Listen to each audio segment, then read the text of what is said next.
আজি আমি এইটো পঞ্চায়তত আমাৰ মুখ্য নিৰ্বাচনী কাৰ্যালয় আমি শুভাৰম্ভ কৰিম। ইতিমধ্যে আমি যোৱাকালিৰ পৰাই বহুকেইটা মুখ্য কাৰ্যালয় শুভাৰম্ভ কৰিছোঁ আৰু আপোনালোকে দেখা পাইছে এইবাৰ ৰাইজ ওলাই আহিছে, কাৰণ ইমান দিনে যোৱা 10টা বছৰে ৰাইজ ভয়ত আছিলে।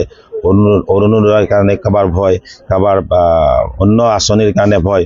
গতিকে এতিয়া যিহেতুকে চৰকাৰ শেষ হৈছে, গতিকে চৰকাৰ শেষ হোৱাৰ লগে লগে ৰাইজসকল ওলাই আহিছে আৰু ৰাইজৰ যি সঁহাৰি, এই সঁহাৰি নিশ্চিতভাৱে এইবাৰ 31 নং ৰঙিয়া বিধানসভা সমষ্টিত ভাৰতীয় জাতীয় কংগ্ৰেছ আৰু বিৰোধী ঐক্যমঞ্চৰ প্ৰাৰ্থী হিচাপে আমি 100% জয়লাভ কৰিম।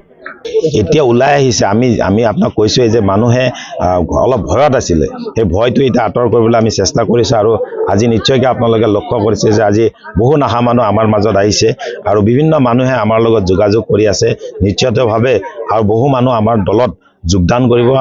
দল আমি সম্পূৰ্ণভাৱে শক্তিশালী আৰু সেইকাৰণে আমি কৈছোঁ যে এইবাৰ আমি নিশ্চিতভাৱে বিজয় লাভ কৰিম।